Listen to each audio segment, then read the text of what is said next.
warahmatullahi wabarakatuh. Perkenalkan, nama saya Rubiah dari kelas Prodi Biologi 2 Fakultas Sains dan Teknologi Universitas Islam Negeri Sumatera Utara. Sebelumnya, saya ucapkan terima kasih kepada Ibu Junaida MPD selaku dosen pengampu pada mata kuliah Bahasa Indonesia yang sudah menjelaskan dan membimbing kami dalam semester ini. Tujuan dari pembuatan video ini ialah untuk memenuhi tugas ujian akhir semester pada mata kuliah Bahasa Indonesia.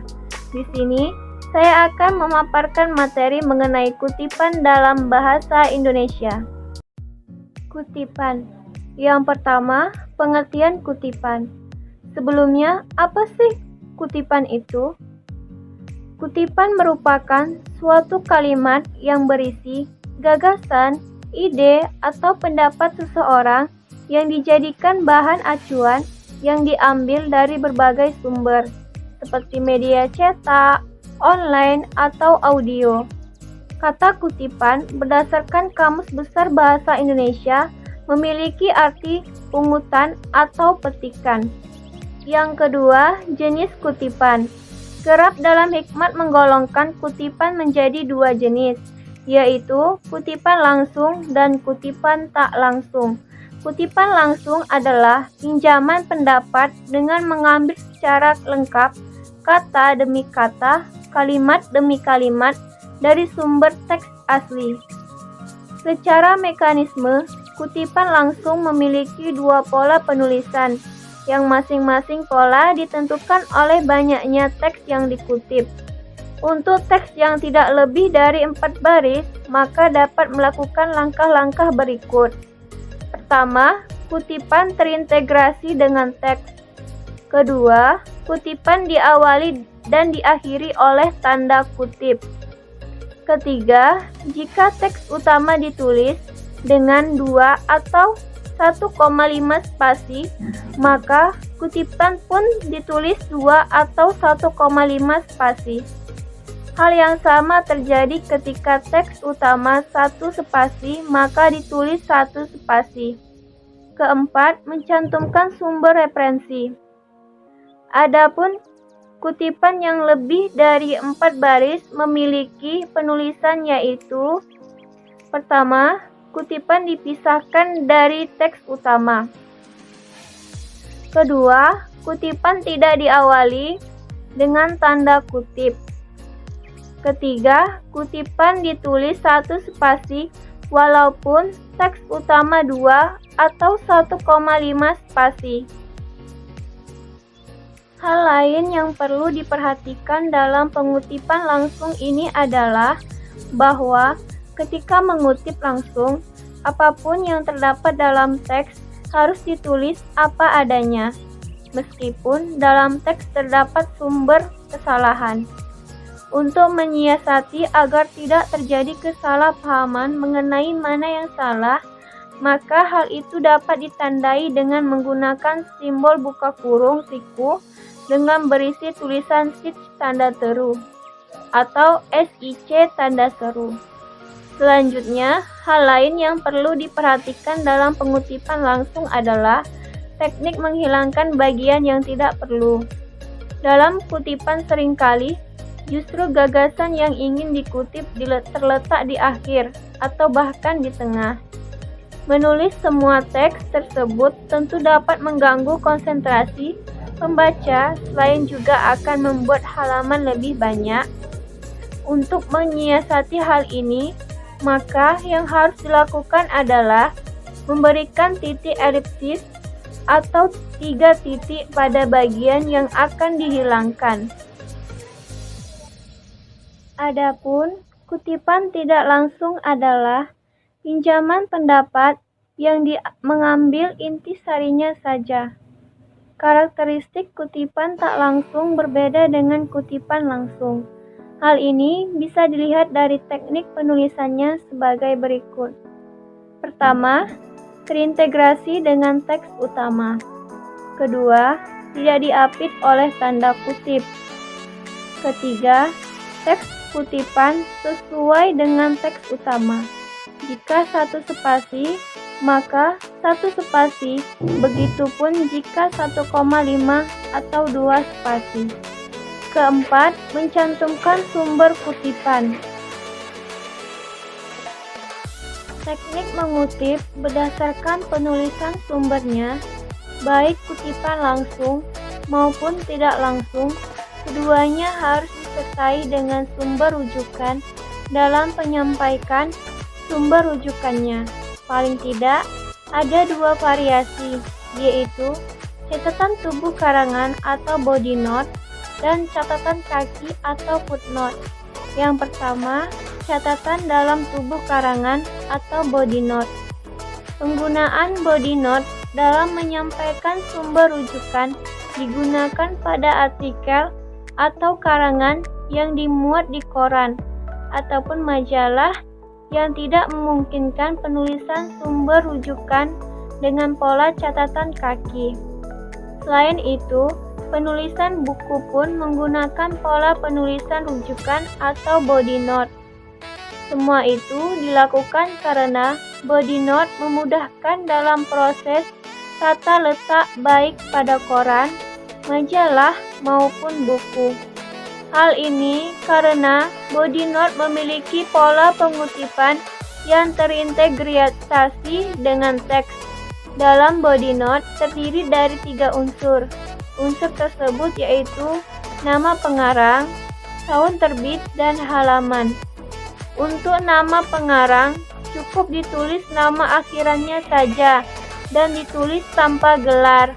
Untuk tahun terbit, yang ditulis adalah tahun terbit yang ada pada katalog buku, yang lazim ada pada awal sebuah buku. Adapun halaman yang ditulis di sini adalah halaman teks yang kita jadikan rujukan, bukan halaman karangan kita sendiri. Selain ketiga unsur tadi, cara penulisan body note selalu menggunakan tanda kurung dan tahun serta halaman yang dipisah dengan titik 2.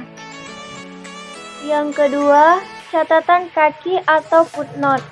Catatan kaki lebih sering digunakan dalam tugas-tugas perkuliahan seperti pembuatan makalah, skripsi, tesis, maupun disertasi. Namun, ada juga beberapa penelitian ilmiah yang menggunakan catatan kaki dalam menyampaikan sumber rujukannya. Penulisan sumber kutipan dengan cara catatan kaki memang jauh lebih rumit dibandingkan dengan body note. Namun, penggunaan catatan kaki pada dasarnya memudahkan pembaca untuk mengetahui secara cepat sumber referensi yang digunakan oleh seorang penulis. Hal ini dikarenakan unsur yang ada di dalam catatan kaki menyerupai unsur dalam daftar pustaka dan bahkan ditambah dengan nomor petunjuk dan halaman. Berikut unsur catatan kaki, yaitu yang pertama, nomor penunjuk. Nomor penunjuk letaknya di awal dengan bentuk angka Arab yang menggantung di atas dan berurutan secara berkesinambungan. Dalam perurutan ini ada 2 cara. Ada yang mengabaikan bab sehingga nomor petunjuk berurutan dari bab 1 sampai bab terakhir. Ada juga yang nomor petunjuknya setiap berganti bab dimulai dari nomor 1. Yang kedua, nama pengarang. Nama pengarang ditulis seperti biasanya, tidak dibalik dan dengan gelar yang tidak dicantumkan. Yang ketiga, judul karangan. Judul jika bersumber dari buku, maka judul tersebut dicetak miring, dan jika bersumber dari majalah, koran, atau internet, maka diapit dengan tanda kutip. Yang keempat, data kepustakaan. Data kepustakaan meliputi kota terbit, penerbit, dan tahun terbit. Ketiga hal itu berada di dalam tanda kurung dengan nama kota di awal yang diikuti oleh titik 2 untuk kemudian ditulis nama penerbitannya. Yang kelima, halaman. Halaman ditulis di akhir catatan kaki. Ada yang menyingkat kata halaman ini dengan HLM atau hal, yang kemudian diikuti oleh halaman referensi yang dirujuk. Setelah itu, barulah kemudian diakhiri dengan tanda titik. Kiat-kiat mengutip. Karangan yang baik adalah ketika seorang penulis mengutip suatu pendapat ahli mengenai suatu hal, yang lalu kemudian kutipan tersebut diinterpretasi berdasarkan cara pandangannya. Dengan demikian, maka ada semacam dialog intelektual antara sumber rujukan dengan penulis. Berikut ini akan disampaikan beberapa kiat yang akan dijabarkan sebagai berikut. Yang pertama, menerangkan kutipan. Dalam menerangkan kutipan ini, penulis dituntut untuk membahas kembali kutipan yang telah ia kutip dengan pandangannya, atau dengan mengaitkan antara kutipan dengan pembahasan yang akan dibahasnya. Yang kedua, memperkuat gagasan dengan kutipan. Jika menerangkan kutipan, letak kutipan berada di awal, maka sebaliknya, dalam memperkuat gagasan ini, kutipan diletakkan setelah pendapat penulis, sehingga kutipan tersebut seakan-akan menjadi dalil pembenaran atas pendapat penulis. Yang ketiga, menyimpulkan beberapa kutipan. Dalam menyimpulkan beberapa kutipan, syarat utamanya adalah kutipan tersebut harus satu konsep atau sederajat sehingga memungkinkan untuk melakukan penyimpulan. Hal ini terjadi pada penjabaran mengenai definisi yang biasanya tidak cukup dengan satu kutipan. Yang keempat, membandingkan beberapa kutipan. Untuk membandingkan beberapa kutipan, sebetulnya hampir sama dengan menyimpulkan, yakni konsepnya sama. Namun, dalam membandingkan beberapa kutipan ini, dari kesamaan tersebut, penulis dituntut untuk mengidentifikasikan perbedaan yang ada antara satu kutipan dengan kutipan yang lain. Jadi, yang dibandingkan adalah persamaan dan perbedaannya. Demikianlah yang dapat saya jabarkan. Lebih dan kurangnya saya mohon maaf. Kepada Allah saya mohon ampun.